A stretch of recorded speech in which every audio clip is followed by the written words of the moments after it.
And welcome back to the Metal Teddy Bear Experience podcast right now. This is your host, Chris. We got Jesse. What's up, dog?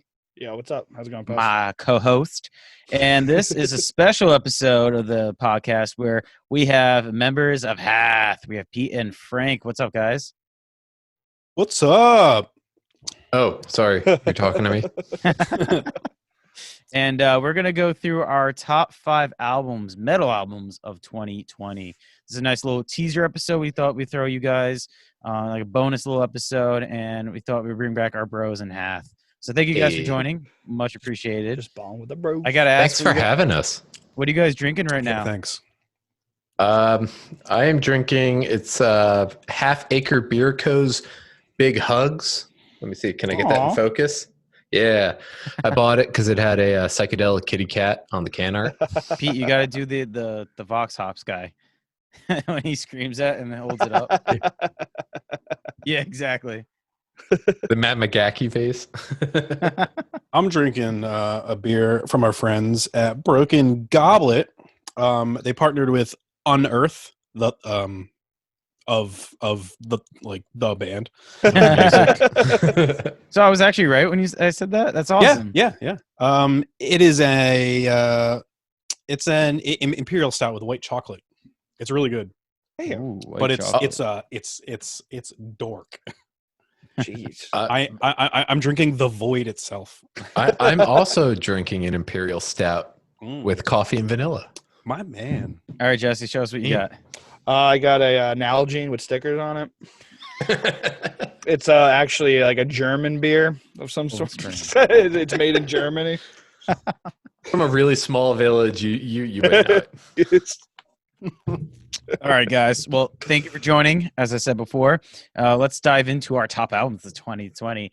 Who wants to start? Do we have any volunteers? It's like teaching on Zoom.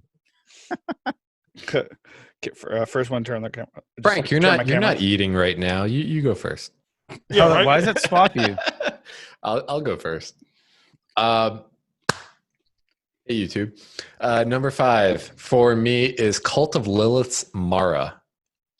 They are a band I was unfamiliar with.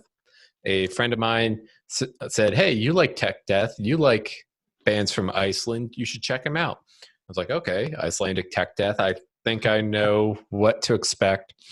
And it met like half that expectation, and then threw all these like Spanish influences in it too. And digging into it a little bit, I think it was their singer is initially from Spain, but there's just like really rhythmic sections, there's text sections, there's like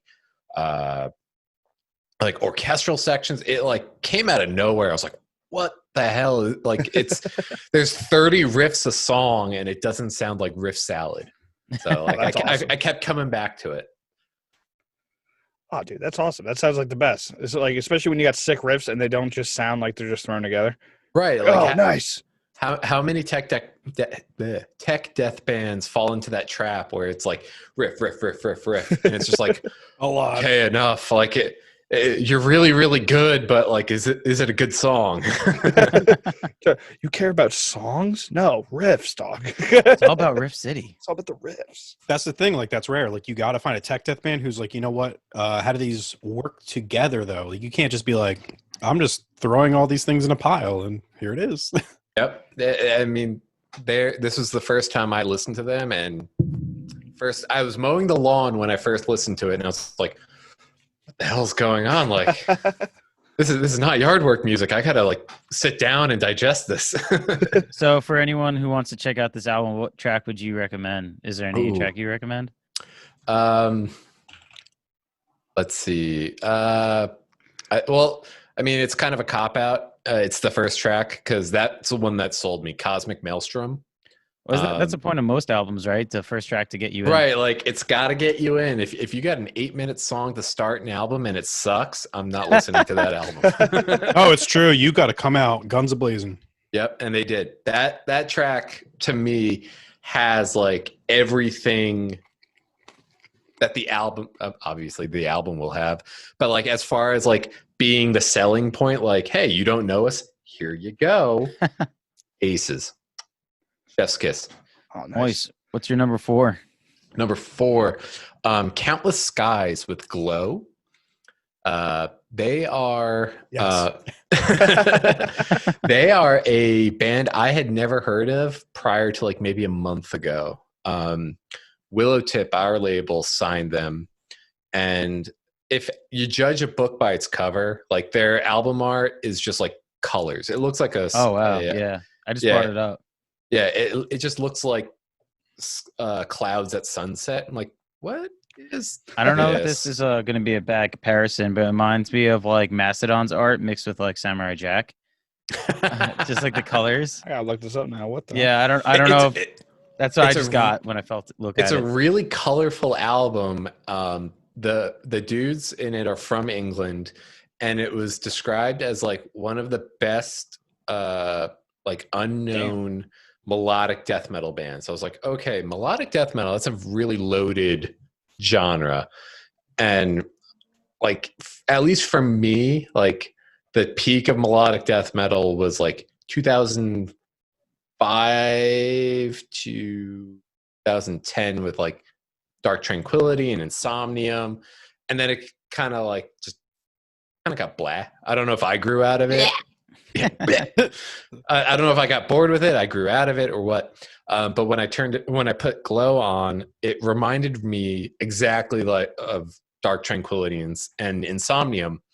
So much so, like the vocals sound like Insomnium, and then the riffs sound like Dark Tranquillity. But on top of it, there's like this whole proggy kind of layer where, like, you know, any like European melodic tech death band, at some point you can kind of point back to be like, okay, that's an At the Gates riff. Like, if you listen to enough melodic death metal, like you start recognizing like, that's this band, that's this band, that's this band. These guys have something that sets them aside really well. Yeah, they have the sing-songy parts. They have, you know, the really talky, growly parts over the pedal point riffs. But there's something on top of it. I'm like, ooh, I haven't heard that before. And if I could describe it closest to like a modern band, like a newer band, a less technical, and that's not a slight, a less technical Ne Obliviscaris. So like there's, yeah. That's awesome. You sold them for me. Yeah, I'm gonna check that out. That album at times, it kind of channels. Like there are parts where I'm like, that sounds like Devin so much, but not in a bad way. Like I'm like, wow, that's like, because it's kind of hard to sound like him. But like it channels his like thick sound. Yeah, it's so like operatic. Wall of sound, basically, what Devin has. He's one of the best wall. Yeah, he's one of the best wall sound creators of all time. Like every track just hits you like a fucking ton of bricks somehow. Even if it's like even if it's a ballad, you're like, what? How does it? Like it took me a few spins to get into it, and there's absolutely that Devin wall of sound comparison. But what made it click was there were songs where I was like, okay, where's this going? This is like feeling like it's dragging. And, you know, the songs are not short. They're like anywhere from 6 to 10 minutes. But like you're 4.5 minutes into a song, you're like, all right, I haven't gotten it yet. Like, where's this going? What's it doing? And when the hook hits, it's just like 5 minutes of buildup, 7 minutes of buildup, and then it smacks you. And it is so good.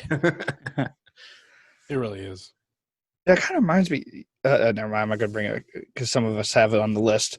Yeah, no, that's nothing, dude. Nothing is like better than when a hook just slaps you. Whether it's a 3-minute song, it's a minute in, or a 10-minute song, like you said, and like 7 minutes in, where it's just like, oh shit, I'm gonna be thinking about this song for the rest of the month. Like, fuck. It's like, oh no. Like if it doesn't get you first try, like first pass, give it a few more, because like if it clicked for you the way it clicked for me, like the payoff was fantastic. Oh, I'm actually kind of curious about your third one that you have on here. Oh yeah. All right, number 3, Cytotoxin Nuclear Earth. Is that how you say it? I've seen that before. I think Metal Sucks talked about it, or No Clean Team, one of those guys. And I was like, wow, what the how do you say that? Nuclear Earth. Nuclear. That shit is brutal. I believe it's pronounced nuclear. Nuclear.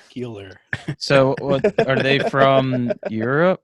Yeah, they're from Germany. So Okay. they're a band I discovered this year because of this album. They dropped their first single, Lupus Aura. And when like that video came out, I was like, okay, like it's starting, this is cool. And then it just got like stupid heavy, like deathcore in a good way. Like you inject those breakdowns where it's just like, okay, this is a dumb breakdown, and it hit perfectly. It's not too much, it's not overbearing, but I wouldn't call them a deathcore band by any means. It was just that one song had a stupid breakdown, like brings out like the real caveman slam in you, Like kind of like Fit or like Whitechapel. Yeah. Like Okay. Fit for an Autopsy, like it's not a deathcore band, but like they have those moments where it's just like this needed a dumb breakdown and they delivered it. But their whole shtick, they're from Germany. They I guess you could say is a bit of a gimmick band. Their albums are all about Chernobyl.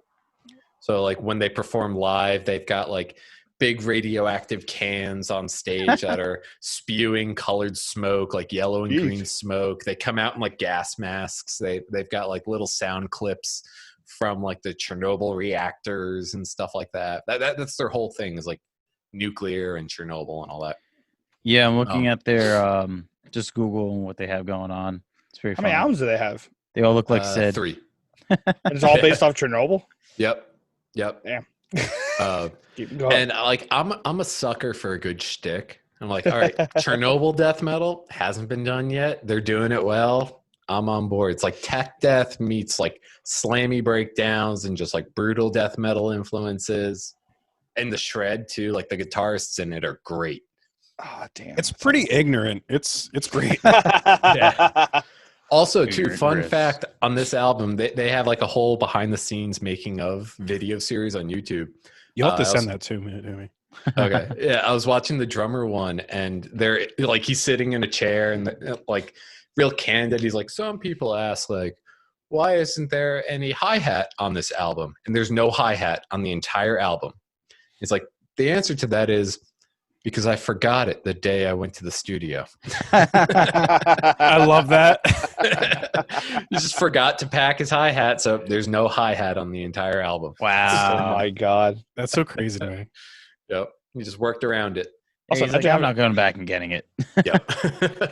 Imagine also having a brutal enough record where you're like, we don't need a hi-hat. We Yeah. got crashes and Chinas. We're Yeah, good. right? Like, just no dynamics needed. It's like, Was we're that going you all who the way. sent me that video, that meme of a guy hitting the China, and it's just Trump going China, China, Yeah. China.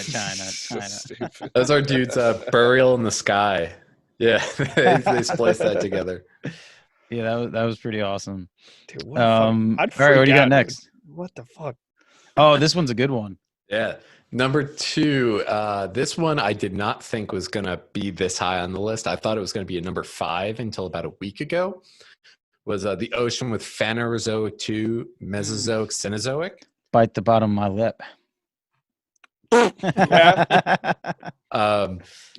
I loved Phanerozoic 1. That was like my album of the year 2 years ago. I still listen to that regularly. So good. I was so pumped for Phanerozoic 2.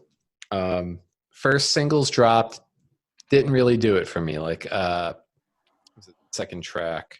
Kingdom or something? Or did I get that Oh wrong? no, Jurassic Crustaceous. Yes. Yeah, that's Like that that's was a my good notes. track. That was a good track. And then they dropped Oligocene, I think. But that's like a really kind of electronic, just vibe track. I was like, Yeah. I don't know. Then the album came out, and it's like a weirdly paced album where the first 3 songs I really like. The middle of the album I actually don't like. I skip it. Oh, really? Yeah, I skip it. I was like, these songs don't really do anything for me. But the end of the album, it's like tracks, I think 4 and 5 I don't like, and then tracks 6, 7, 8 I love. And so I'm like, all right, if they got rid of those, it'd be like the #1 album of the year for me. But those 2 tracks, you got rid of 2 tracks and it still made it to number 2. Yeah, yeah, that's pretty awesome. Actually, that's a huge compliment to them. Dude, that what the fuck? That's like a band's dream, is to have at least even just one good enough song. Be like, our whole album sucks. Wait till you get to number 3. Worth every penny. It's not that they're bad songs by any means. Not at all. It's just comparatively to the rest of them. Also, this is more of a me point. Okay. It's me comparing it to Phanerozoic 1. Yeah. Because they you really love that album. I love that album so much. The Ocean, I'm not shitting on your album by any means. But it was sold as like a 2-part album. Like Phanerozoic 1 is part 1, Phanerozoic 2 is part 2. And then like the hype for me was too much. It was cyberpunk levels of stupid hype. And when I hit that like 4th and 5th songs, I was like, I don't know. See, that album almost made it into my list. Like that's like firmly, that's in my like 6 to 10. The honorable mentions. Yeah, it's definitely in my 6 to 10. And it took me a while to get past those songs to hear the rest of the album and have it click. I was like, oh no, this like makes sense now as like part 1, part 2. Yeah. Well, I definitely agree with how good the first one was.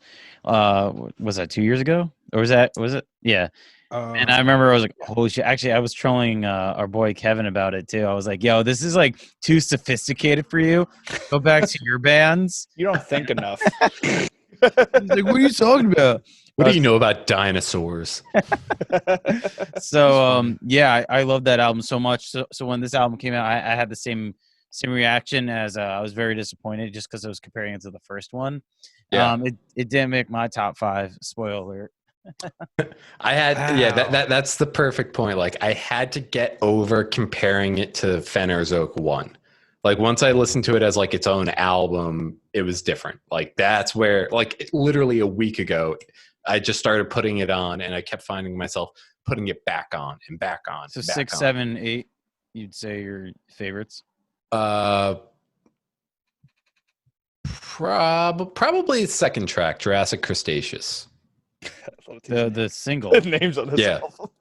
Yeah, the album, it's Jurassic Cretaceous. Actually, I was interviewing Robin. I think that's his name, right? Strab or Stop, whatever it was. And I kept butchering all the, other than his name, I kept butchering all the tracks and the album. And I was like, Phanerozoic, Mesozoic, Cenozoic. He's like, yeah.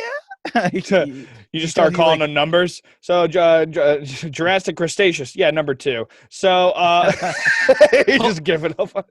I really liked Pelagial. That's probably how I say it too. That album rules. I love the album you did with Cattle, the Anthropocentric Extinction. I will say, because you mentioned that about this album and why it actually why you dislike some of the tracks because of the hype of the first one. Isn't that a bitch when you do your job so well that you make your next job just that much harder? Like I actually have 2. I think one album on my top 5 suffered from the band's previous album, and I think the future of one of the albums on my top 5, it sucks for them in the future because that album is so good. I'm like, I think I know what you're talking about. Good luck, assholes. Like I remember being like, oh my god, like this is such a good album where it gets the next one, you're like, all right, cross your fingers, man. I just spent $15. Like it's gonna be hard to live up to this bad boy. How many times did that happen? It's just so tough though. It's like, because especially music, you can't just like churn out good shit. It literally comes from your head. If you're not feeling it, it's like, well, right. You have a bad year and you're just not feeling it, or I don't think anyone should promise anything until it's done. Until it's done. All right, Pete, what do you got for number 1? Number 1. Oh shit, we're at 1 already. No surprise at all for anyone who knows me, because I cannot stop shouting out this band. I love everything they've done. Is Black Crown Initiate with Violent Portraits of Doomed Escape. I fucking love these guys so much. And tour. I'd love to. I agree. I agree. Pete Boys, just starts frothing at the mouth. if you're listening, boys, Shout out to Andy and James for joining the show back in the day. Do Dean it for James, come on. do it for the boys. For the boys. Are the boys buzzing? Or are the boys buzzing? Take us on tour. So for me, there's like, for me and Frank. I'm gonna put you on the spot a little bit. We have like a funny kind of appreciation for Black Crown, where I love their like concept albums, and Frank's like, those are good, but their best album is The Wreckage of Stars. I'm like, no, that's a good album, but all the concepts albums, which is everything else, are better. I still love For Selves We Cannot Forgive. Did I get that right? All right, because I always fuck that one up. Yeah, I like that one too, but yeah, like Pete and I don't like the same ones as much, but yeah, they're a fucking great band. Like the way that they mesh, all the sounds that they do. Right, like we can agree they're fantastic, but like what they're fantastic about, like we don't see eye to eye. Well, I think that's a solid pick for number one. Definitely love that album. It was actually one that I was like, it was highly anticipated for me. It was definitely one that I kept looking forward to, and when I finally got it, I was like, yes. Yeah, because they were gone for like 4 years, right? Yeah, about 2016. And yeah, they kind of disappeared for a little while. Like they were touring. They tour a lot when they drop albums. Yeah. But like they weren't touring. They were doing like a show here and there, and then it was had a just lot of no label news. issues. Yeah, I think that I read something like that. I think it was actually on the Vox and Hops podcast. Yeah. Andy was on there. Mm. Listen to the interviews and between them talking on our podcast, and I think the main one was that Vox and Hop. I just like, it fucking infuriates me that something like people that talented like got shafted for that long. Where it's like, are you shitting me? Like, ass, like you just gonna let that much talent just sit there in fucking Arizona, wherever the fuck the one guy's from? Just sit there. Andy's with in Scorpion. Arizona. James, Yeah. I don't know where is. Yeah. It's Like, crazy how life can get in the way for certain things, and it's like there's people out there, there are artists out there who are geniuses, and everything they touch is gold. But like whatever is going on in their life, we might not hear from them for years, and it could be something like they needed health insurance, so they got a job, or it could be something like life shattering that we don't know about. Like you never know. But like to us, they're just these people who provide us with great music. Yep. Yeah. And it's just crazy. Yeah, it's like they might have a kid and be like, okay, I want to be a parent now. Yeah. It's like I'm gonna take 10 years off because like I want to have a family life. And then there's people who drop 2 of the best tech death albums of all time, and then just decide I'm not going to write music anymore. I want to go to medical school. I'm not going to name names, but like they just bowed out and said I'm done. Yep. Is that a band on your top 5, Frank? No, because they haven't made an album in over 10 years. Yeah. Oh, so it's okay. Yeah, maybe like 13 years ago it would be on his top 5. Yeah, let's not talk about it. Shit. So Pete, thank you for sharing your list. I guess we'll go back and forth with this. So we'll do like a half member and a metal teddy bear member.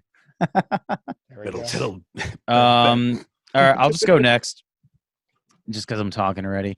All right, number 5. This is a band we had on the show. It was awesome. They're a band, and Jesse's kind of annoyed at me that they're at number 5, but Loathe. I left it in, and it took everything. I left it in. Sorry, I suck at everything. It just gets super negative. Well, because I was like, I left it in. That's a long album name.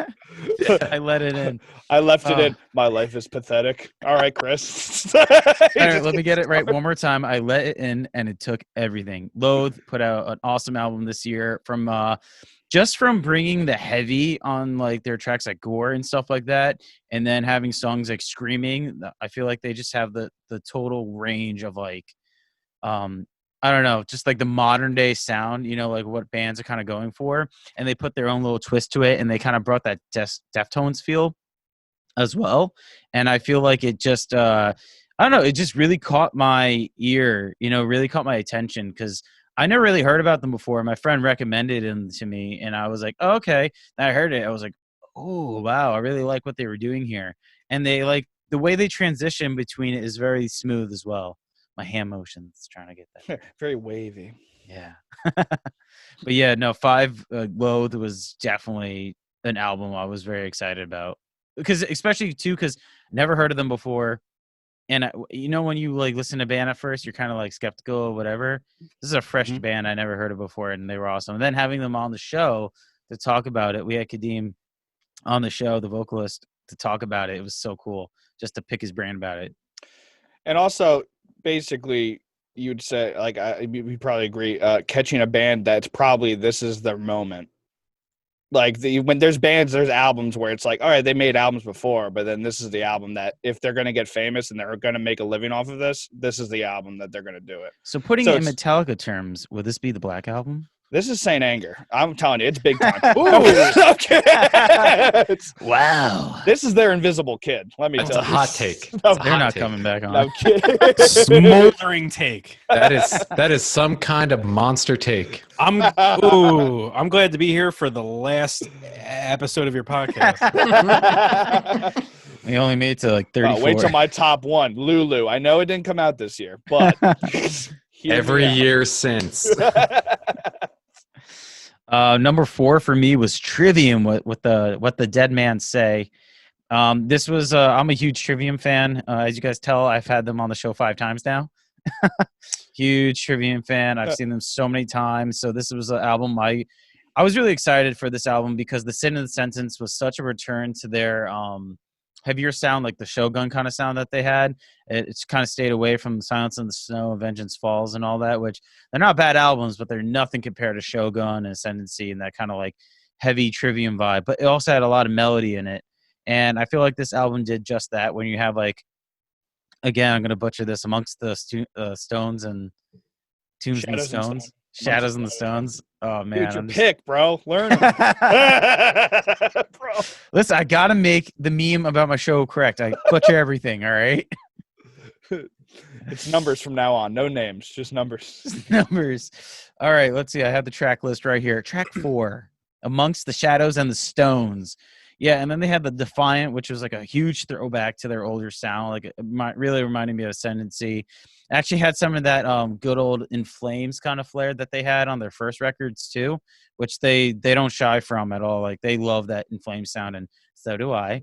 And then you have some songs like Sickness Unto You, which has like a very radio friendly chorus, like catchy chorus, and it actually has like a nice breakdown too, which kind of sounds like the Sever Their Hand from Sin and Sentence. But overall, this album was great. And then to have it paired with their live performance, the first live performance they did, live stream, I should say, and they played them live is, I don't know, really, really great.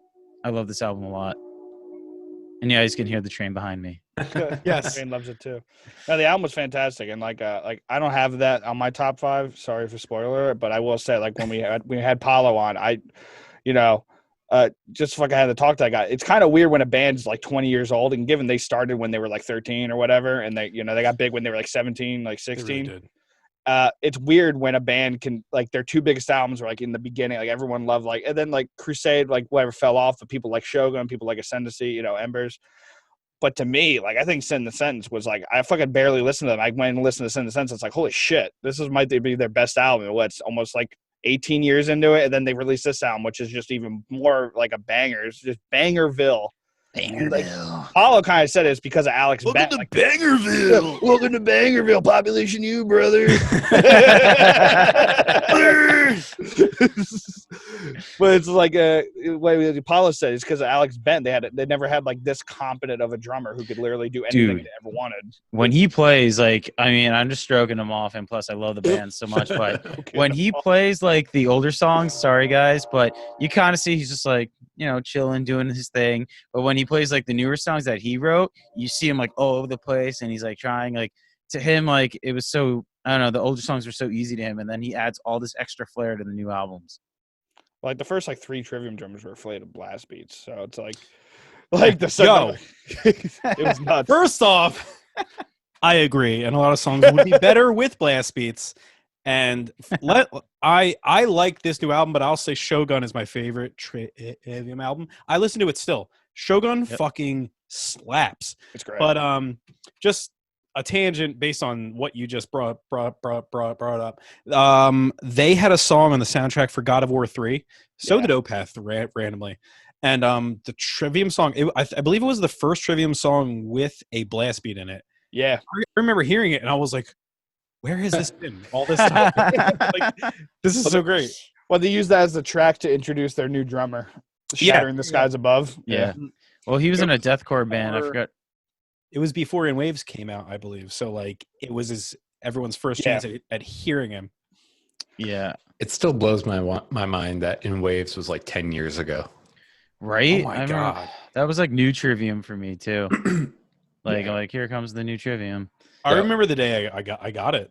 I remember driving home from the mall.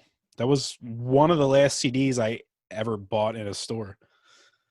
Because then all the stores closed.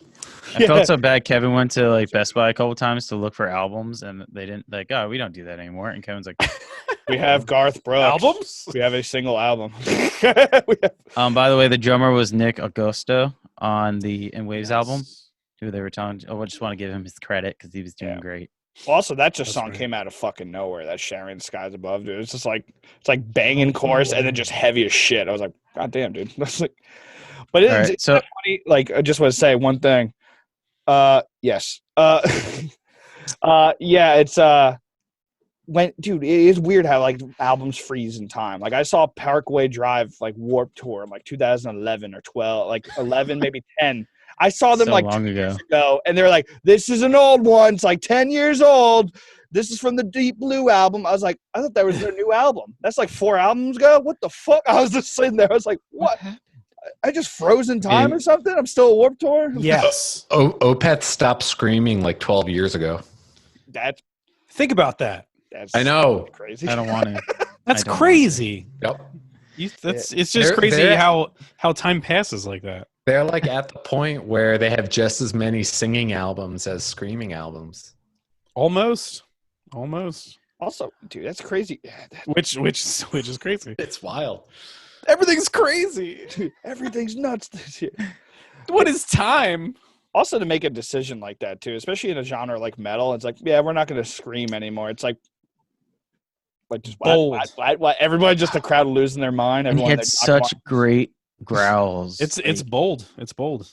And it fucking worked out. It's kind of nuts. Stuck to his guns. Alrighty. Halfway through mine. Number 3, getting into the top 3 for mine. Hatebreed, Weight of the False Self. This was an album. Anyone listening to the show right now knows that me and Jesse are huge Hatebreed fans. We're huge Jasta fans. So This should not be a surprise to you. And Weight of the False Self was an album I've been waiting for a while now, because Jasta's just been talking about it so much. Like I listen to his podcast a lot, and this album was done almost 8 months ago, I think, or over that. It was supposed to come out right before the Lamb of God album. Am I misremembering they were trying to delay releasing it through 2020 until like COVID went away so they could tour heavily on it? Yeah, a lot of bands want to do that, and Joss was very vocal about that because he said like Hatebreed is a band that relies on touring, and even Wayne, the guitarist, said that too, that they're a band that definitely relies on touring. Like right now, like they're financially okay because of other ventures they have, but Hatebreed is a band like they need to tour. That's how they do well. And right, like when they go out for like half a year at a time. It's not short runs. I feel like I saw them 3 Road times. Warriors, brother. Right? They're straight up though. They're having the worst time right now. They're like, I haven't been home this long since like high school. Well, I think also Josh has said because like bands were able to release their album like at the beginning of COVID because they already had everything printed and sent out or like ready to send out. I think Hatebreed was at the stage where they didn't have everything made yet. Like they were still like taking, and that's why he was just like, said that. He's like, yeah, all the venue, the like the factories are like, yeah, we can't print the shit. Like the vinyls were like, they were actually sent there ready to get pressed, and then they were like, nope, can't do it. And they're like, okay. They did what do you call that? Like tease the idea or dabble in the idea of releasing it digitally for fans. But the record label Nuclear Blast was like, no. Do you know how much money you would lose? I mean, some people do that where like they'll like you can pre-order it and like have the aisles early, but the actual CDs don't ship until like Yeah. they're out. But like you have to purchase it still first. So like Yeah. Run the Jewels did that. They had an album come out this year, and when COVID hit, they delayed it, but you were able to buy it digitally, and then the CD and vinyl shipped like a month later. I think they're also very. But yeah, it's tough because like comparing metal to pop or rap, like it's people like it's just can't really. it is what it is. Yeah. Not like many they people can afford that. I think at this point too, it's pretty safe to say if you're going to buy an album, most people buy it digitally, and anyone who is going to buy a physical copy is going to do that anyway. So it seems like pretty safe, if you want to drop an album that day, but be like, okay, you'll get your vinyl in 3 months because COVID. Like the people who purchase that vinyl will be like, okay, well, I mean, I can still listen to the album. I'd like the vinyl, but Unless you're Jesse. I'm an idiot. I don't have the vinyl. I just collect vinyl until one day I get a vinyl player. And it actually finally came back to bite me in the ass because usually I get a digital download or something, or the album comes out and the vinyl comes out like a month later. Well, apparently Hatebreed decided to send me their vinyl like a week early, and the album didn't come out yet. So I just had the vinyl. I was like, I've never been able, I can't listen to it. I was just like, what? And Chris is like, dude, this album is dope. You should listen to it. I was like, I can't. So, quick question, Chris, have you bought the pasta?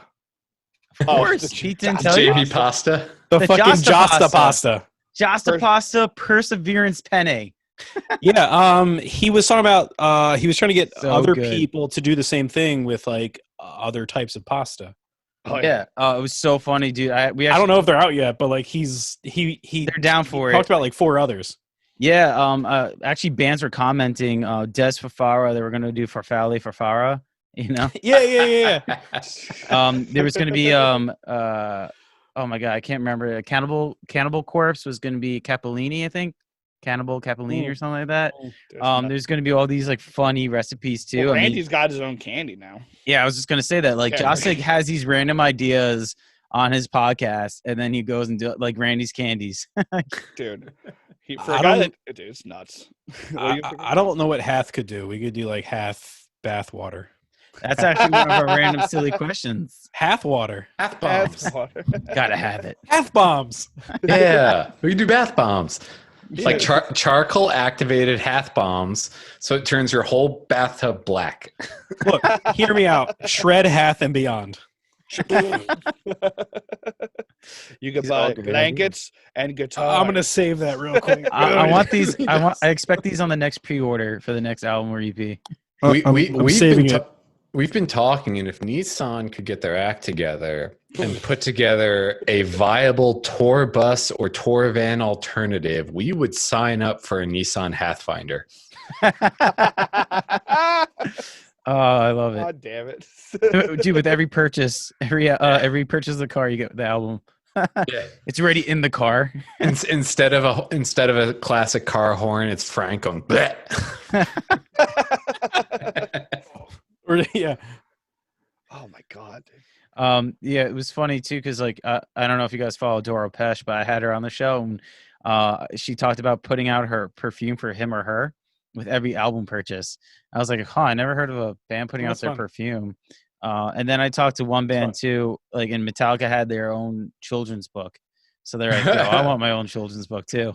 Hush, little baby, don't say it. Bands don't make music. Don't make money on music anymore. They make money on everything else. The music is just the advertising. Yeah. We are clothing brands that release an album from time to time. Yo, who said that? Was that you on Twitter? Well, no, it's the truth now. But Yep. I probably Oh no, Mark Morton like said that. On retweeted it or something. Mark Morton posted that, and I thought that was really funny. Well, that's when people like look at like pop artists or rap artists or like the bigger like commercial like artists. Like a lot of them, like they make a lot of money, but like people forget like, oh yeah, that guy has his own like liquor or like shoes or clothing line, or like this woman has her own perfume or like clothes. It's just like, yeah, no, that's where they make the money. Like they make a lot of money obviously from like selling at arenas, but like you'd be surprised how little money they make compared to what they should make. Like they're still making like $1 million probably, or like that's basically promotion. Yeah. It's like it's like for making that much money, they're still underpaid for how much is cut out from what for selling out an arena, right? Isn't it nuts? And it's just like, and then it's like they're selling out bedazzled like jeans and shit. It's like, which I wear. There he is. Frank is bedazzled. Prime example of it is Insane Clown Posse. They've put their logo on everything. I think more than Metallica almost. All right, Pete, hear me out. Half brown catheters. Hatheters. God damn. Who's gonna put it in for me? Don't stare at the camera. Don't stare at the camera. The band. That awesome. Is on the Patreon tier. Yeah. It's like the $25 tier. Platinum. I actually never said what I liked about Hatebreed.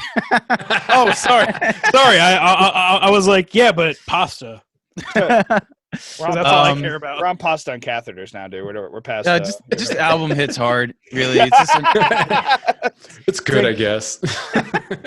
It's just I'm not gonna. When you say another typical Hatebreed record, but I just love that. I love when what you expect from a band and they deliver, and you're not disappointed, and there's just heavy riffs, like you said, ignorant riffs. They bring the heavy, the uplifting lyrics. I kept texting Jesse. I'm like, don't let your lows steal your heights. Just like all those uplifting things. Like, if you want to judge someone, start with yourself. All those positivity. Judge a book by its cover.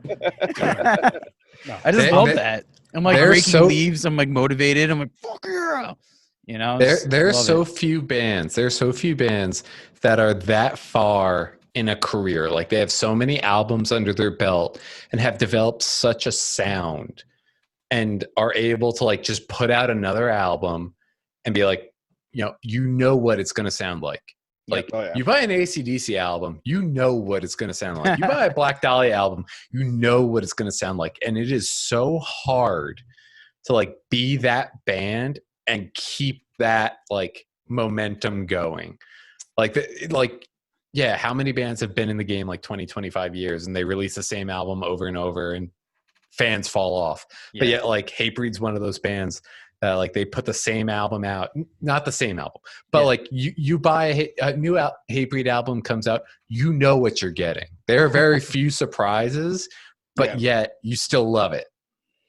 Yeah, what I've noticed is like they do that thing where I think a lot of veteran bands do, and it's not like genre bending or anything, but it's like they do very slight changes, like little cool like things they might have done before, but maybe they're like leaning into it a little bit more while still having that like 80% base of Hatebreed, while maybe like 15% is like very much like little I noticed there's a few things I can't point them out right now on the top of my head, but like I was like, shit, that's a little weird. I don't remember hearing that, or like maybe I'm hearing more of it now compared to like what I heard in the past albums. And obviously their production gets better, and they also make a lot of their money on live band. Like when you go see them live, like I don't know if you like heavy music and you see Hatebreed live and you're just not having fun. It's like it's just like the wall. You just get hit with an audio sledgehammer to your face. It's just like, what the fuck? Yeah, like they've got their formula. You're not going to fall asleep during their set.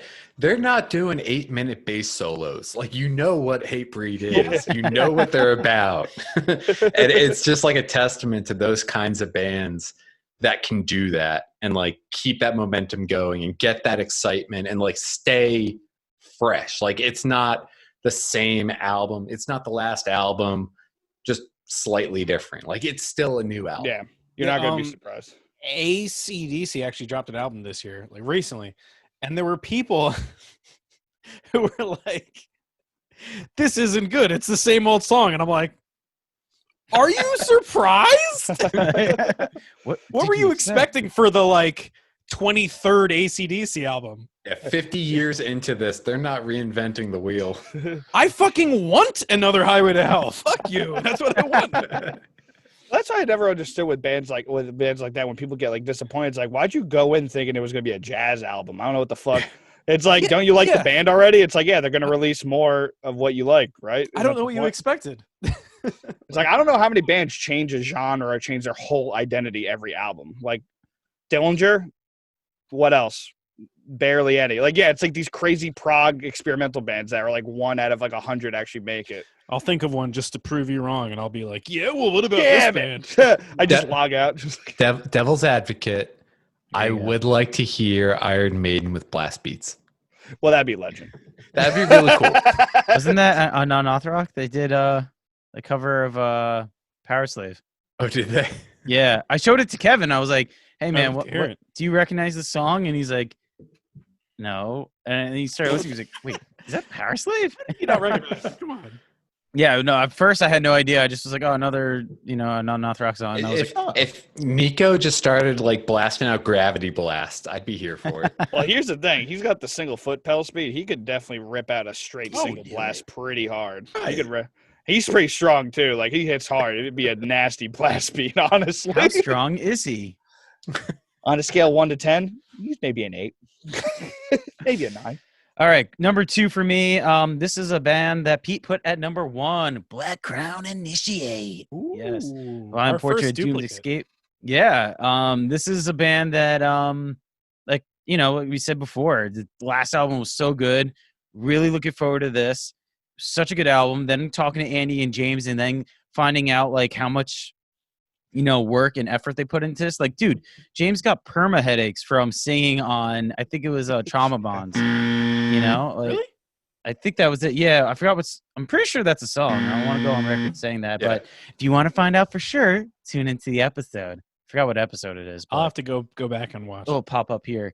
That was actually a really fun conversation. They talked to us for almost 2 Where can I hours. hear that episode, Chris? You could find it on my YouTube channel, which you're probably watching now, or on Spotify, Apple Podcasts, Google Podcasts, Stitcher, and all those other streaming platforms.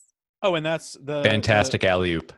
But this album was so good. Killer job on all fronts. I feel like when he jumps in Invitation, James, like you have awesome, Andy doing his great thing, and then when he jumps in, it's just like chaos, and you're like, fuck yeah. Love it. Back And then and forth works so well. yes, like that's what I love about it. So, yeah. Remember, guys, smash that like It's not button focusing. Podcastception. The Metal Teddy Bear Experience podcast. or follow. I know some things like follow. And There stuff. it is. damn. There we go. Spotify. Actually, she's really clear for a webcam of a phone. My screen is dirty. Dirty enough. I didn't know mess you were on Spotify. Yeah, Spot, as the kids call it. Spot. that's the Yeah, I'm spot. not Spot, man. You want to come? We're hang basically out on with us? all like podcast platforms right now. I mean, Just we're go to on like YouTube. at least 10 or Humble 11. brag. That's probably not all of them, but yeah, we're You know, trying. I don't mean to brag. honestly, if we want to save time, we could probably name the the ones we're not on. What's the But, the Leonardo DiCaprio meme? It's just We're not on Yeah. Quibi. yeah. Did that shut down recently, or did they Yeah. just want bankrupt? Right? I think it shut down. I don't It's know. gone. They did. Yeah, they died. It's yeah. And the funeral Billion- was only 10 minutes.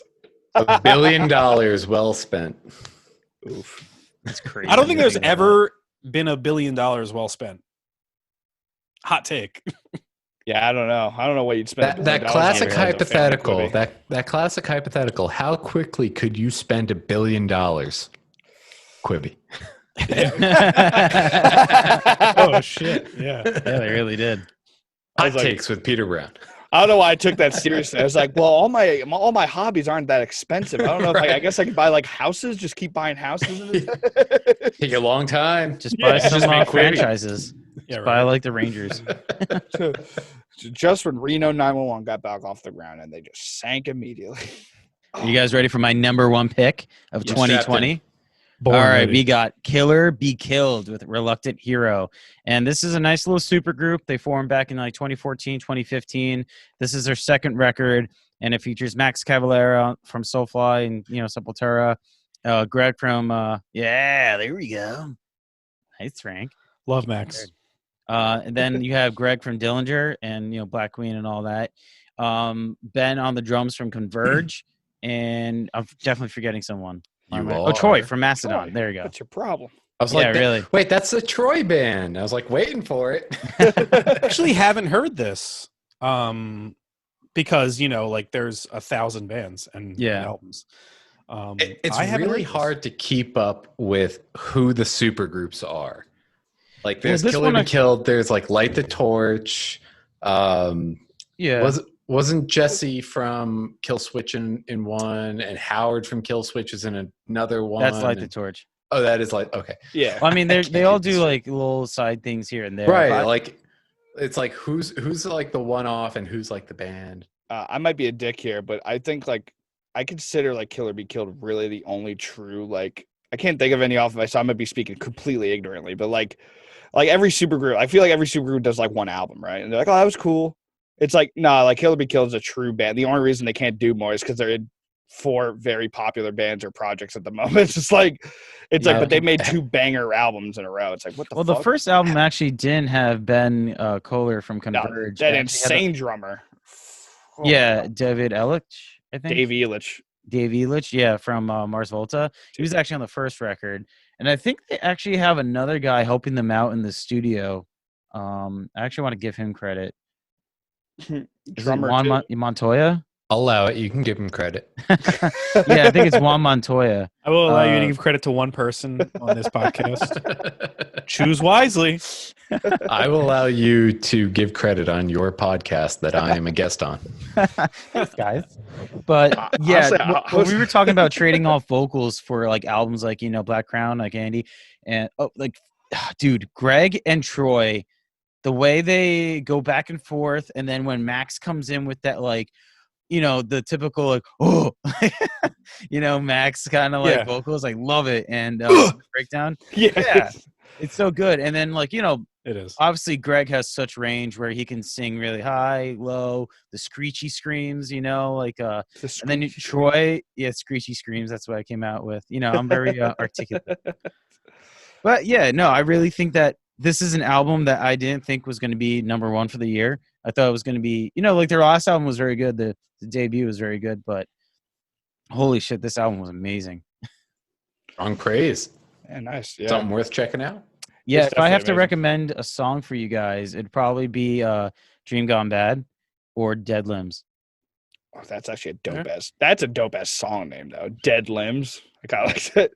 Those are really good. Just get the pit. Badass. Get the pit potatoes. Open the pit. This song's called Dead Limbs. Just 300-pound dudes spin their hat around. I'll have to check it out because windmills start revving up. And Josh Wilbur actually produced this and engineered and mastered and all that. And I'm a huge fan of Josh Wilbur. He's done Trivium. He's done Lamb of God Records. Gojira he worked with. Like he's done a lot of things, Josh Wilbur. I think he actually worked with Dillinger too, Jess. Yeah, Dillinger's dope. Yeah, definitely Killer Be Killed, number 1 album of the year for me. Good shit. So, nice. All right, Jesse, fuck you. We're going to go with Frank. I will have to check that. First, I will have to check out that album because I like people in that band. So I'm like very interested in that. You sold me on it since it's your number 1. Thanks. Mine aren't really in order, like of like 5 to 1. So I'm just going to go by how you feel, dude. You got it. Like I can't confidently say that one is better than the rest. You know what I mean? Kick him out. All right, let's see if I can set these as my background. Let's get fancy. Let's get fancy. My first one is going to be. Where's my downloads? It's going to be Wake, Devouring Ruin. Ooh, yeah.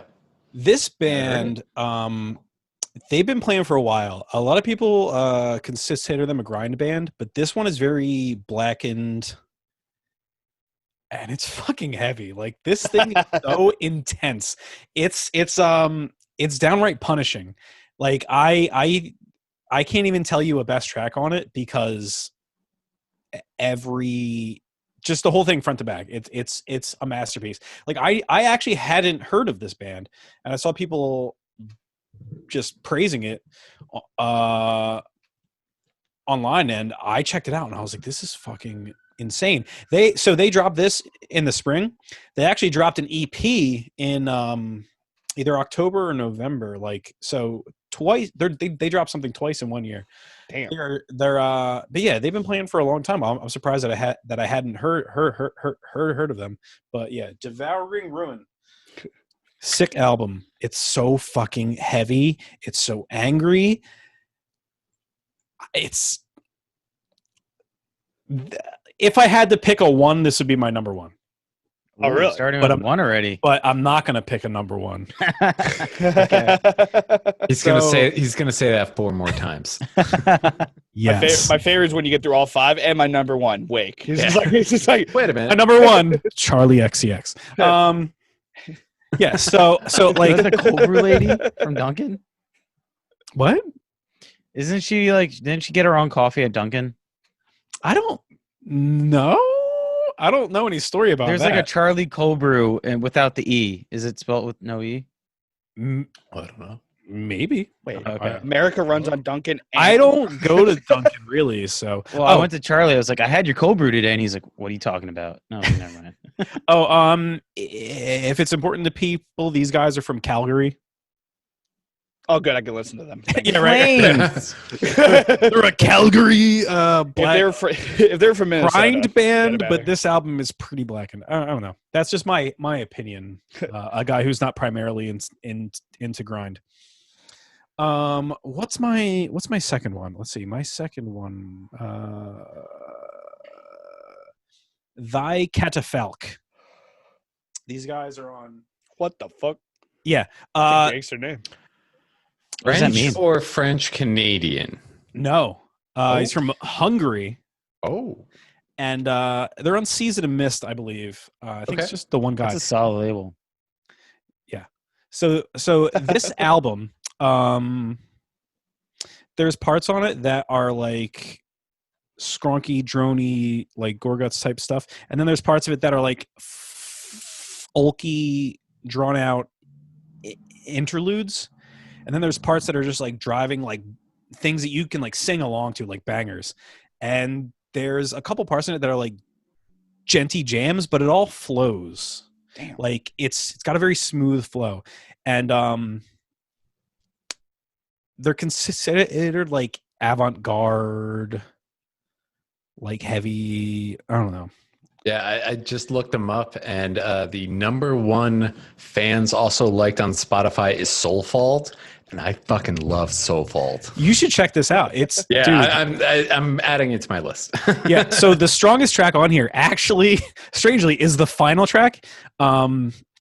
Oh, I'm not even going to try and pronounce that. Wow. Yeah. I believe it's Sylvies, You say in- so. because in Yeah. the chorus he goes Sylvies. It's badass. It's fucking Okay. awesome.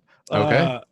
This album, I want to say it came out in like April or March or something like that. I forget, but it's one I've continuously gone back to, like from time and like I'm like, you know what, that Thy Catafalque album was really good. They dropped one a few years ago that I also loved, but this one I think is better. It's just front to back because it covers all these sounds. That's pretty Yeah. nice. I'm effortlessly. going through the related artists again, and there's so many disparate bands that have like 1 or 2 connections. I'm like, how does this sound like Soulfald and Arcturus and Ne Obliviscaris and Solstafir and Borknagar? I'm like, and Bloodhouse Nord and They Okay, get it in there. you've sold me. No, feel like With those names, I feel like you just cursed my family. By the way. I think you just, like, I was like, should I he go just check on my cast a dad? spell. Yeah.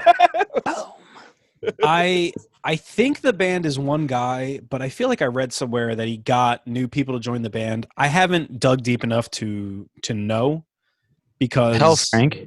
I don't have a lot of free time, so I hear albums and I'm like, that's good, and I'm like, that's good enough for me. But I think it's all one guy writes all the stuff. But Yeah, That's that's what great. it looks like. this album slaps. Let's see, what's my third one? Let's go to number 3 chronologically. Unleash the Archers. Oh, I've heard a lot of good things about that. Was I that didn't released? expect that. Britney Slays was on the show. Little that's right. plug right there. Friend of the show. Humble brag. Humble brag. Check it out. SoundCloud. This YouTube. band, I guess you would describe it as power metal. I Power would. metal. Yeah. That's what I thought from the little bit I heard of him. But this album, they do a lot with their sound where they branch out into other, I won't say styles, but like genres. Like they'll like take things from, like there's a track on here that's very like 80s like hair band, but still heavy with their, I want to say that's a single, right? kind That of sounding. the one that they were I don't like. know if it was a single. You see the music video? I've seen some of them. I haven't seen all of them somehow. Okay. But I watched their concert the live stream. Yeah, which was great. There's I think it's track 3 is Legacy, which is the track that I suggest everyone hears. It channels Astronoid. If you know them, Yeah. the blasts with like such a happy, joyous song. It's unreal. Like it's my favorite song on the album, like hands down. Jess, You we saw had them me with at- Periphery, right? Astronaut. Oh yeah. Yeah, we did. You might have. yeah. Yeah, I kind of. You had me at Astronoid. I love Astronoid. like Pete, just play that one song, and Okay. you'll be like, I'm in. I'm in. But yeah, this album kicks ass, and it's so fun to sing along to. Like, there are bands like this who it's catchy music, but you don't really want to sing along to it because it's not as lively as this. This is it's a joyous celebration of all things that fucking rule. It's just so energetic. It's awesome. It's amazing. Power metal, I feel like, has fallen off really hard in the last like decade. Like I think so. 2000, 2010, there was a really big power metal push, like Blind Guardian and like Dragon Force came out and blew up that sound completely.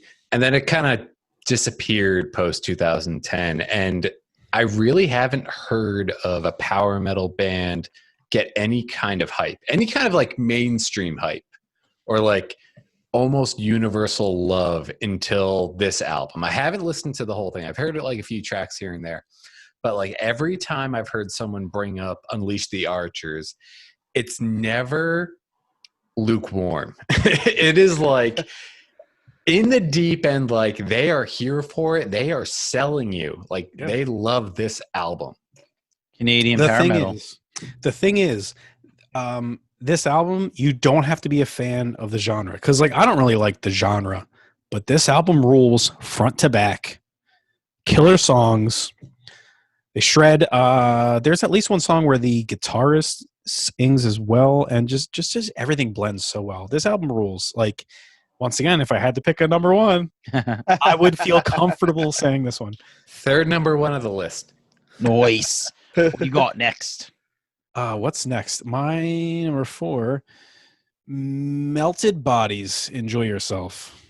Oh yeah, we had Andy on the show too. As I understand it, this is a friend of the show too, right? Yeah. Friend of the show. Dare I say best friend? This band, so key tracks. My favorite track is probably Helplessness, but it's not the way the rest of the album sounds. The opening track, Eat Cops, is probably like the song you should hear. Yeah. This band feels like a successor to System of a Down. Yep. But not in the sense that they sound like them, but like they got like the kind of spirit of their sound, how chaotic, but also Fun. Fluid it is. Yeah, it's fun. And catchy. They're catchy while also being heavy and chaotic. Nuts. But there are times where the vocals sounds like Surge, but it's not a bad thing. It's like, oh, cool. All right. Yeah, it sounds like I got a lot of Darren too, just with the way he delivers, like Dead Kennedys kind of vibe. But the way that they blend all these styles, and it sounds so easy. Like it sounds like they're not even like trying. It's just natural to them. This album, this band has like 600 Facebook likes. Get in now on the ground floor. I was like, is that good or bad? I don't know how to gauge I'm that. like, they're brand new. I'm saying like, this is their first album. If you want to be that guy that says you could be a hipster about this. I like the demos. This band, I predict this is going to be a big band. I've been here since day one. No, I definitely agree. Like I remember my friend brought me this and he's like, yo, just listen to this and tell me what you think. And it was 99 cents. And I was like, this is all over the place. And then even like I was showing it to Kevin, he was like, I hear like Strapping Young Lad in this too. And he's like, and I hear There's this. times, yeah. Yeah. And I was like, yeah, and I hear this and I hear that. And I was like, there's so much fucking, I mean, 99 cents is like their most chaotic song, I would say. I feel like 99 cents is really I think so. most like sporadic song. And I also love when we were talking to him, The Rat. That's actually a cover. And I went back and listened to it. I had no idea. Yeah, unless I'm messing that up. But yeah, that was a cover of a band, The Walkmans. Yeah. Check it out, guys. The thing about this band is that they're so new, right? They're so new. This is their first album. Their image and their sound and the way the album sounds, the way they pieced everything, it sounds like a band putting out their 8th album. Like it's all so perfected. Oh, yeah. I'm like, who is behind this? Like, who is secretly steering this band? Because it's just so unbelievable. They're so in tune with what they're doing. And they're very good with their music video. Did you see that for Ad People? No. Oh, dude, check out their YouTube. I won't spoil anything for you because you got to watch it. All right. They put out one for Ad People. It's enjoy yourself. Where are they from? California. Yeah. Like California? Probably LA, I think. Yeah, I think he lived there. They live in He's LA. calling from California. I believe some of them are in another band, but I don't know. Yeah, I'm pretty sure they have a ton of experience, but this is like the perfect example of like everyone playing in different bands, just coming together for a perfect project and just taking all that experience with a fresh slate. Like there's no like shitty, like they honed their demos. skills. Yeah. And they they came to this. Like when I found out this was their first album, I was like, oh yeah. I was like, what? I thought this was like their second or third. I was like, are you kidding me? I just want to say I'm on board with Melted Bodies now. I'm looking them up. There is no information about them. Yeah, they're so new. That's actually kind of like the vibe they were going for a little bit. They seriously have 620 Facebook likes. Like I saw that, and I was I looked them up on Facebook, and their categories are weight loss center, plastic surgeon, musician band, and their About Us just says feed off the pus, be one of us. Yeah. See, that's the kind of shit I like. That's the guy. Like I'm jealous. I'm like, I want to do that. I want to be like that. I'm kind of curious. How did you find out about them, Frank? I feel like because I was brought to them by like PR, like marketing, so I'm kind of like curious how you found out about them. I think a friend of mine on Twitter, he writes for a few sites, but he and I have similar taste. Okay. He was talking about it, and I was like, well, if he likes it, I'll like check it out. And I was mesmerized. Because I know metal injection and metal sucks. Really gave as well. Hypnotized and mesmerized. Double album. Both number one.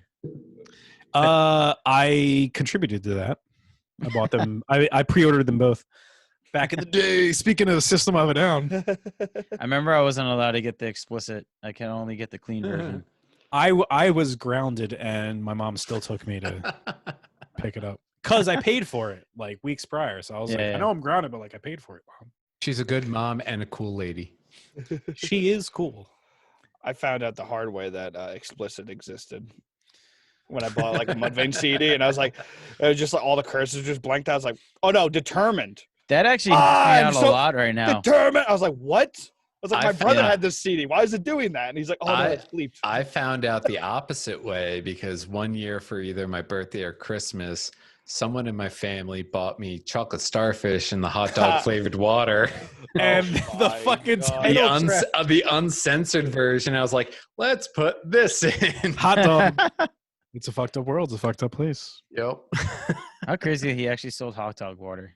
I think he said fuck 42 times in that song, right? It was a lot. It's like, gotta say fuck 3 more times and 42 fucks in this fucked up rhyme. Yeah, hey, that's what's up. This song. Everybody knows this. I'll go on it. Can Karaoke now. Can I swear on this podcast? Fuck yeah. Yeah, Chris, you got a lot of bleeping out to do. No, this doesn't go on the radio. No WMSC. This is strictly for YouTube. Okay. Then it's time to get into politics. No. And religion. Oh no. You know, Jesus, I think he's kind of overrated. All right. What's my number 5? Bed sore. Your number 5 or your number 1? Both. My 5th number 1 is bed sore. Hypnagogic hallucinations. What the? Would you call These me? guys, I believe they're on $20 spin. I think they're Italian. I don't do research because I let the music speak for itself. This Great. album is like, the best I could describe it is like Blackened Death the band, but also more straightforward, but at times weird. Like they grab from all realms, but they have like just a heavy riff core that I really like. This album is probably the one I've listened to most on this list. The best song, well, the song I would say to listen to is let's see, At the Mountains of Madness is a long song. I think it's the longest song. It's like 8 minutes, maybe. It's like close Almost to 9. Yeah. That is probably the most like Blackened one, in my opinion, but it covers a lot of their sound really well. I think the first track is like, you won't get the idea of what they sound like from just the first track. Like, you definitely have to sit and listen to the whole thing because they cover so much ground. But this band, this is their first full length, if I remember correctly. So The EPs. this is also a band on the rise. You should definitely check these guys out. I can't say anything else about it. This album just fucking rips. Like, it's death metal, but it's weird. So no Pays clean tribute vocals? to death. Huh? No clean vocals at all? Just all growls? I've played the album like 30 times, and I honestly, I'm like trying to think. I'm like, it's growly. It's growly. Okay. I've been playing catch up with a lot of albums these past like 4 weeks. but no, definitely go back to this album. Check this out. It's heavy. It's weird. It's all over the place. You'll find something in here that you like. This is probably the most, I want to say, accessible one of the bunch. You're going to say you're number 1 again. I literally talk to you for at least 13 hours a day, and there are 2 bands I've never heard of on this list. I talk about new bands, and you guys don't check them out. So sometimes I just don't do it. I'm just, Well, here's a nice little plug. You guys have a Discord channel where you guys talk about new music, right? we do. Yep, we do. But to gain access, you have to watch our Twitch. You have to. Yeah, oh yeah. Fuck is Twitch. that, Chris? It's twitch.tv/Hathband. HATHBAND. Yep. Quick plug: we do live performances. I practice guitar every week. We do gaming. We do other things. So if you're into any of that, please come check us out and say hi in the chat, and we'll throw you an invite to our Discord channel where we talk about metal and memes and food, and we have a whole channel about our pets, which is the most popular channel on it. Like, no one gives a shit about the memes in the metal channel. Like, here's my cat. I'm not just one guy there. I'm into Christian rock. I'm really not into this metal thing, but this cat's cute. Yeah. It's just like, who are you? Why are you here? They're like, I heard you got a lot of like dogs and cats here. There's a lizard that pops up every now and then. People love it. That's awesome. Well, that was Frank's top 5 of 2020, and They're my top Just- 5 just- number ones. just to get rid of Jesse, we're just not going to do Jesse's just to cut time. So we're Okay, gonna no, go I'm out on. of here. Oh, no. I'll let good guy Jesse take over. You got 30 seconds. Can I take a sip of water before? All right, Jess, what do you got for number 5? I got number 5, Dance Gavin Dance, Afterburner. I've been around like the scene, like that kind of music scene. You know, I started going to like Warped Tour when I was like a kid. You know, I've been around. Never really was into that type of metal or that like hard rock, whatever the fuck you call it. But then like I got into their last album, Artificial Selection, and it was just unbelievable front to back. Like when you run into an album, you can just hit play and you don't have to skip. You just let it play to all like 45 minutes straight. You're like, this is beautiful. And there's next album after that came out this year, Afterburner, and they just keep for another, like kind of set what we said about Trivium, an older band, like they're not as old as Trivium. I think they're like maybe 12 years in, maybe 13. And geez, like everyone's getting better. Like, especially because I started doing reactions, everybody and their mother recommended every single Dance Gavin Dance fucking track that I never heard of. So I basically heard their whole discography from like the very beginning to now. And it's like almost unfair hearing what this polished product is compared to what they were, because everybody's just continuously pushing the envelope, and the songs are just getting better and better. And if I had to recommend a song, Nothing Shameful. I think that's the second to last track. I think that song's unbelievable. As well, especially if you like singing. I know we like brought up a lot of black and death metal, so maybe not that track. Maybe like Say Hi or something like that. That was a little heavier. Maybe the death metal guys would like.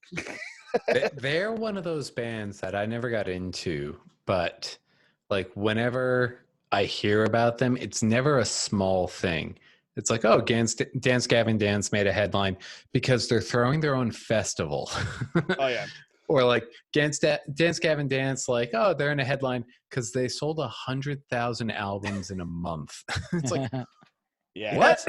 It's nutty. Like that's like I was in the same boat. Literally, I just like ran into their single for their last album, and I just decided to like run through it. And it's just a very like just a cult following. Like they're really big, but it's like every fan's a dedicated fan. Yep. It's like. Yeah, I just couldn't believe it because I tried to buy tickets to the show before COVID canceled. It sold out immediately. They sold out Hammerstein Ballroom immediately. I was like, what the fuck? It's like, who sells out Hammerstein Ballroom? Right. You play breakdown. Yeah, that's crazy. I was like, it's nutty. So, yeah, that's a banger. 5th on my album. Number 4, well, you guys know this one already. Black Crown Initiate. Dominating the list today. Yeah. Who are they? Yeah, they're just it's an interesting band. They're kind of new. No, this is unbelievable. Actually, this is when we interviewed them, that was the first time I ever heard of them. Like I never listened to them, so I basically got to listen to the singles and go back and listen to their discography, and I was just taken back. And I already kind of decided on what my 1 and 2 was going to be back in March and April, and it stayed that way. But at number 3, that almost took the number 2 spot. Number 4, like actually 1 kind of slipped in. I will say, it actually kind of messed up. I just saw your list. Are you kidding me? Shut your mouth. Shut your mouth. Don't talk shit about my list. But yeah, no, Black Crown Initiate. I would say I think it's Years in Frigidity. I think it's called Frigid Light. Frigid Light. Yeah. Frigid Light. Fuck. But yeah, that song. Virginity? That song when it kicks in, especially, I will say, I just love Andy's vocals. Like James is just brutal, just shredded. His vocals are insane the whole time.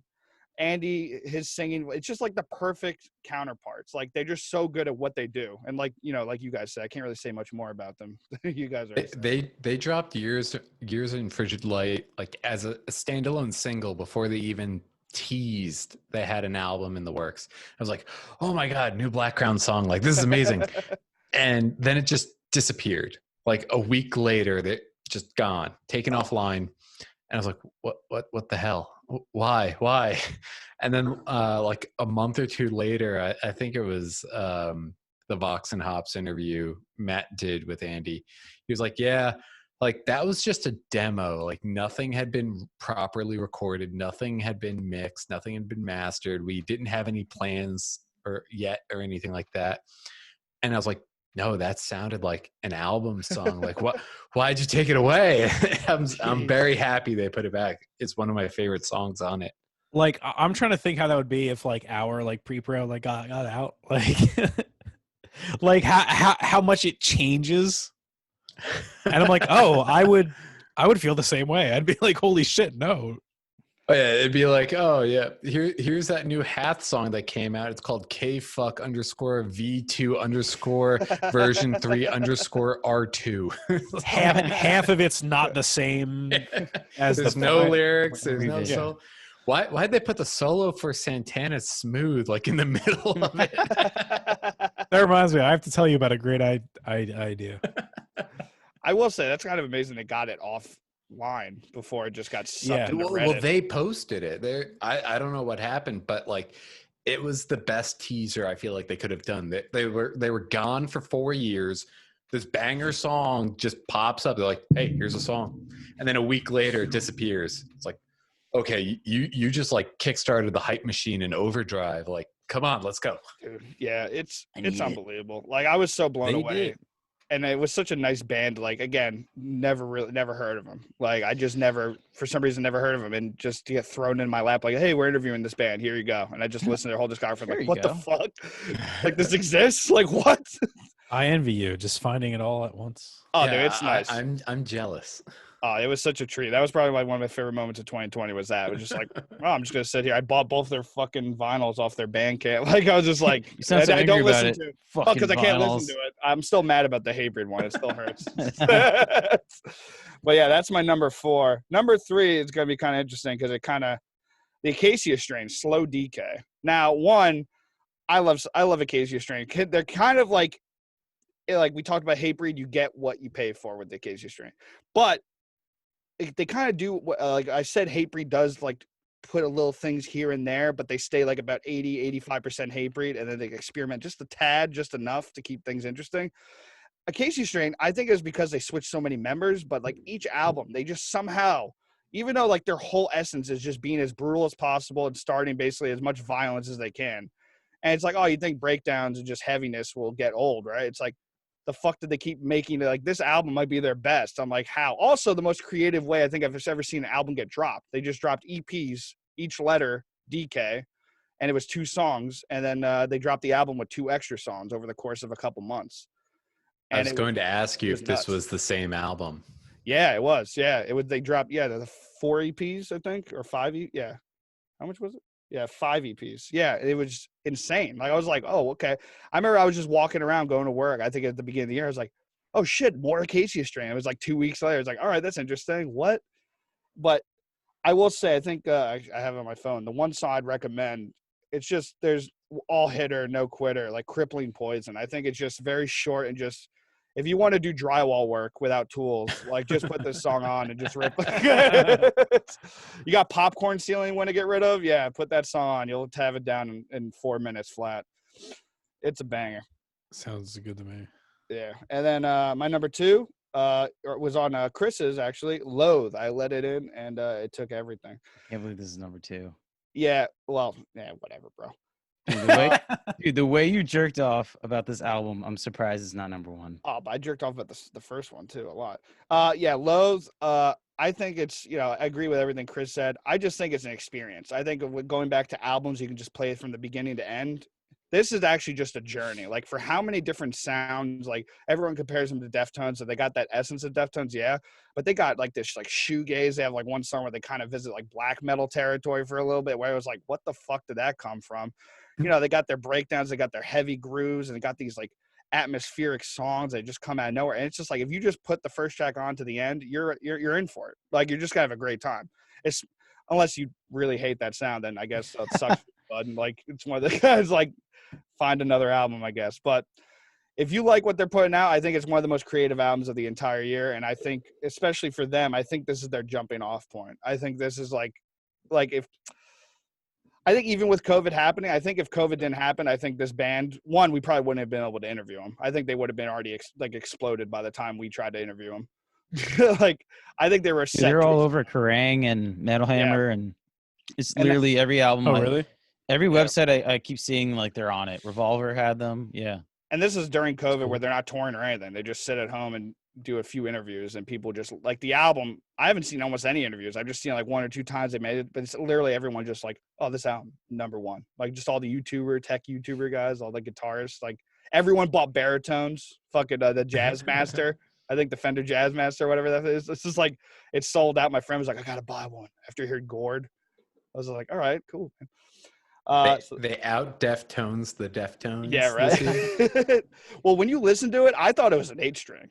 When you hear like some of the tones they hit you with, it's really? Like, it's just a 6-string baritone. I was like, what the fuck? I was just like, maybe I'm just like, my ears not tuned enough. I was like, for sure. Like, because the deep tones they have on that album are just like, and when they go heavy, they go heavy. It punches you right in the mouth sonically.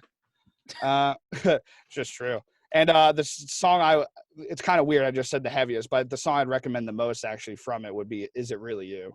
I think that song, like, it's very, very soft. It's very much atmospheric. It's very like, but that's the song that I always just find myself like, if I'm just like in a somber mood, just chilling out, throw my headphones on, I'm just chilling out in my room, just listen to that song. That song's a banger. And if you're looking for brutality, Aggressive Evolution or Gord. Yeah, those two. And last but not least, my number one, Code Orange, Underneath. Oof, I love it, dude. I thought Forever was unbelievable when it came out. I think just the chaos, the greasy, just heaviness, just like no fucks given. They're just a part of this new crew of bands just coming up, like Knock Loose, like Year of the Knife. Like these bands are just really fucking heavy and just full of attitude, vain. It's just like, dude, I don't know where they came out. I thought like breakdowns were already solved. I thought like we figured it out. And somehow they're just like, yeah, we're going to throw a little Gojira. Like, it's just like Code Orange and Forever was a combination of all these little things from all the bigger bands. Like all these like little influences. I was like, oh, I could point that. And it's just, they made their own sound. And then underneath, they're like, that's cool. One guy's been in the lab for like 4 years with electronics and computers and synths and shit. And we're just going to throw you inside of like a broken computer. It's just like, dude, like the glitchiness and the soundscapes they create within this chaos and just filthiness.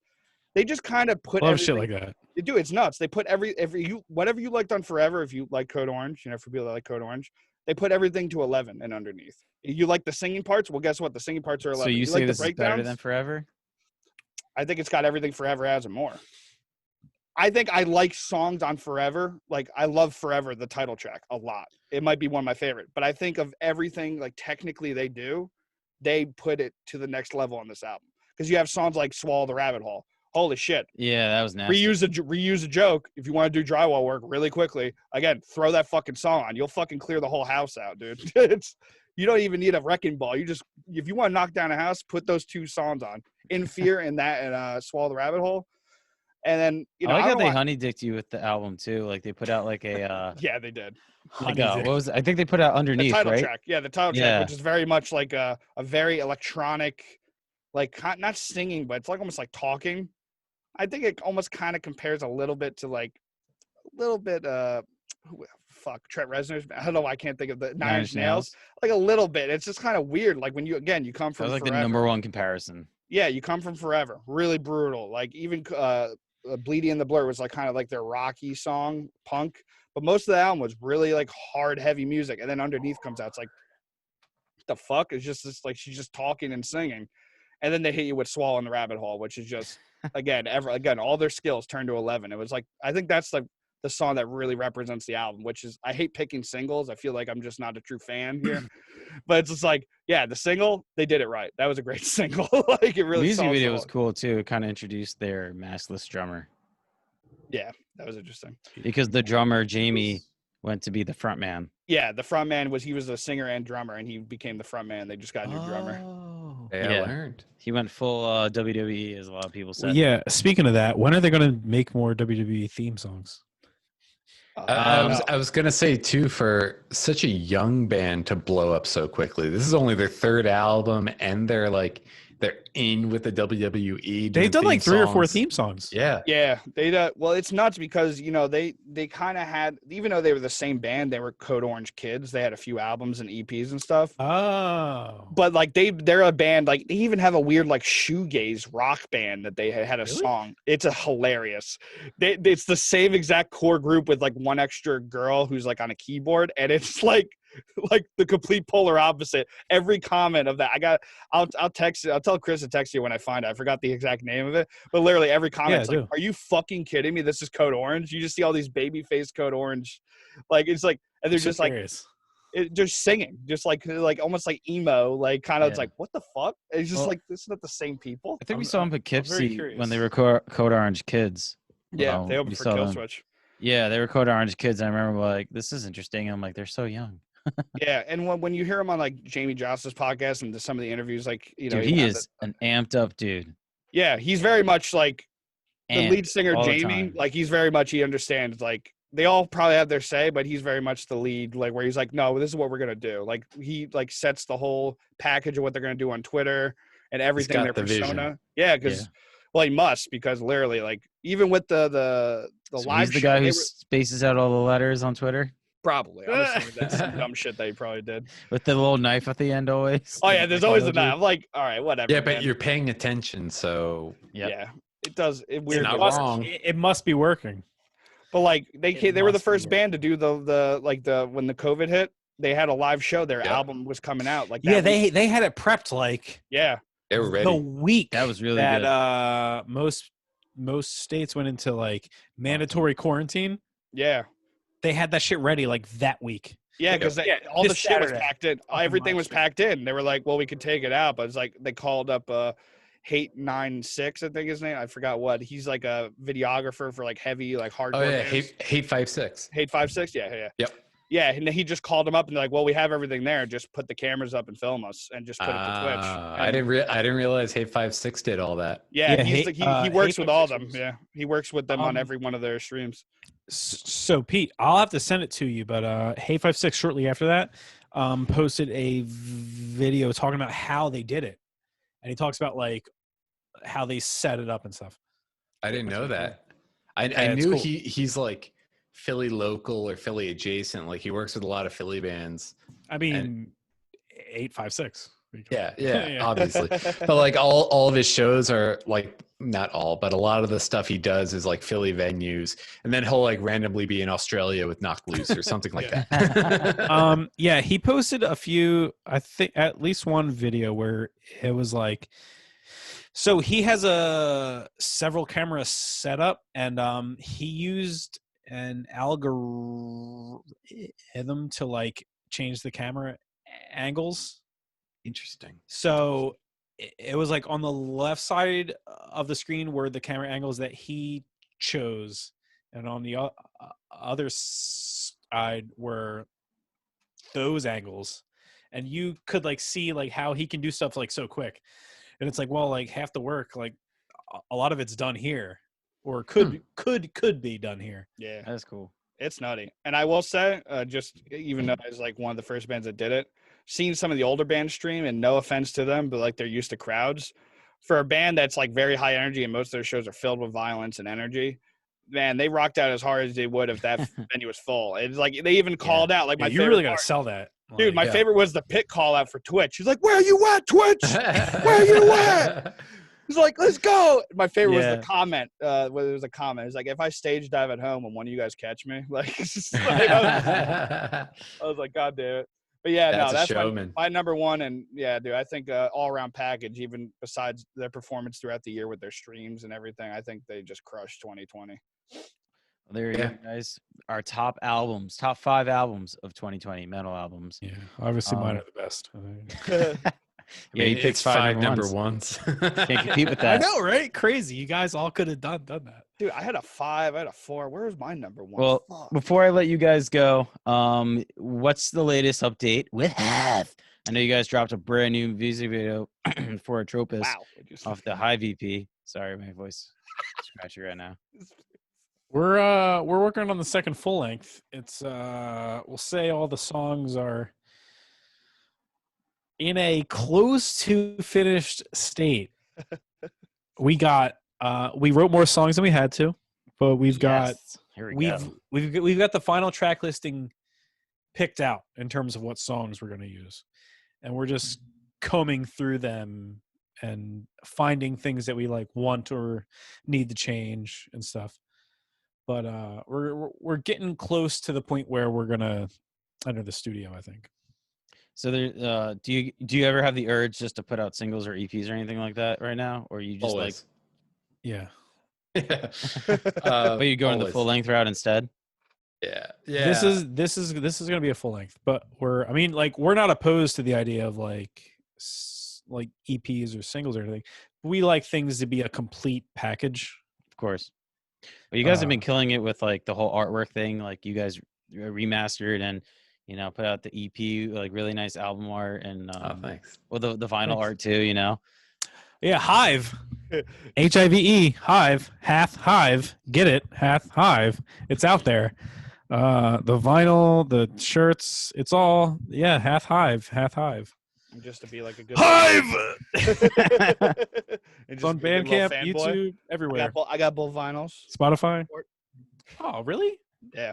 Oh, good shit. That was Good nice shit. too. I was actually happy. The one thing good about I think it was the re-release got like it was just when I ordered it, I think it was a pre-order possibly, or it was just like late to like get produced.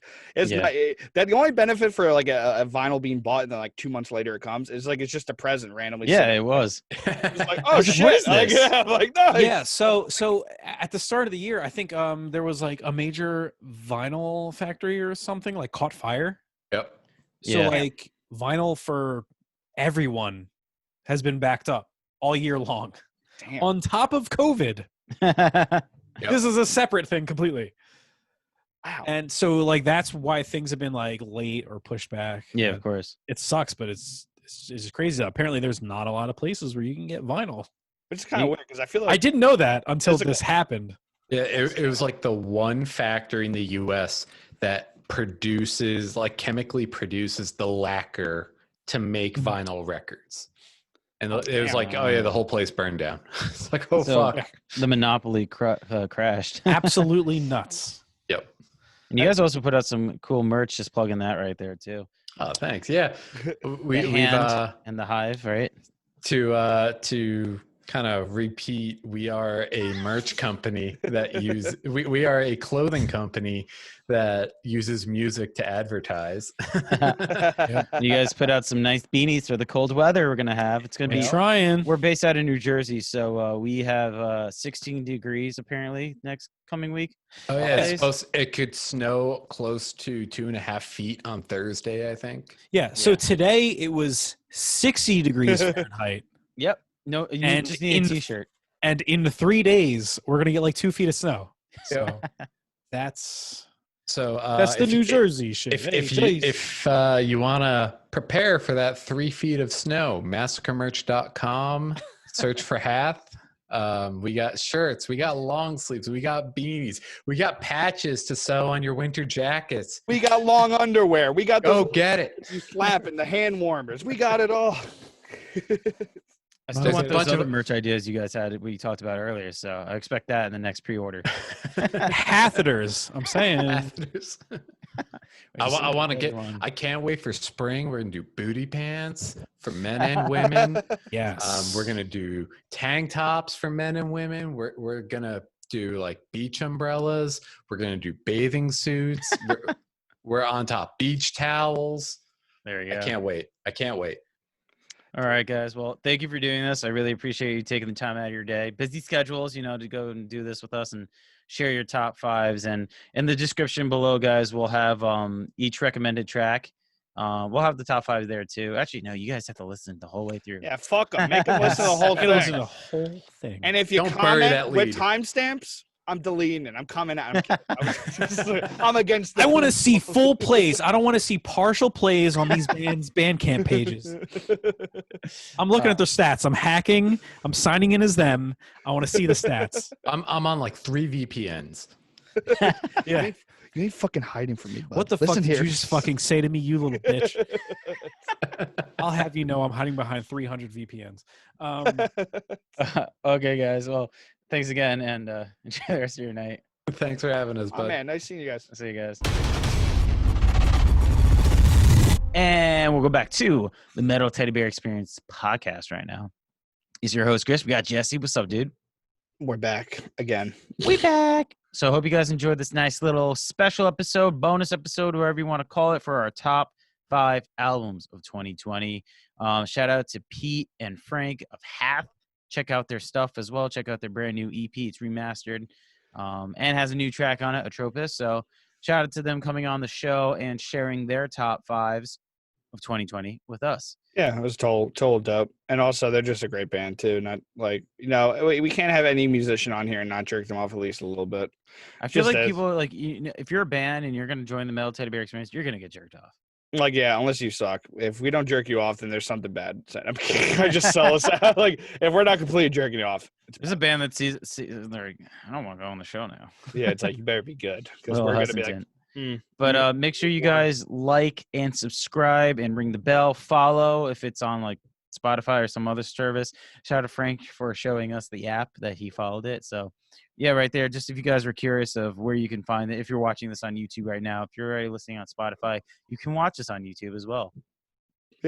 and just like Chris said, lot of audio options too. If you don't have time to watch the video, I get it. You know, Yeah. not Especially when you're everyone. driving, you don't want to have YouTube up. It's really it's I'd say distracting. YouTube Premium. That's cool. But yeah, Spotify, Stitcher, all the audio platforms you got us in. And I just want to say one thing though. mhm. Jesse's number one of top of 2020. Shocking. Eat shit. Dude, if it's not, I can't believe it's not Loathe. I know you talked about Code Orange a lot on the show, but the way you talked about Loathe and the album itself, I let it in and it took everything. To not hear that as your number one is shocking. Well, all right. Shocking. So to be fair, jokes aside, even though you can eat shit, don't talk shit about my top 5. To be fair, 3, 4, and 5. Honestly, 3, 4 could be switched at any time. It also depends. I just think the Casey Strain is just like that album's. As a Casey Strain fan. Oh, did you want to mention a honorable mention? Oh, Spirit Box. Okay. So we had albums. Well, we had EPs and stuff that we wanted to add, but it's an EP, so really it's albums, records, like full lengths.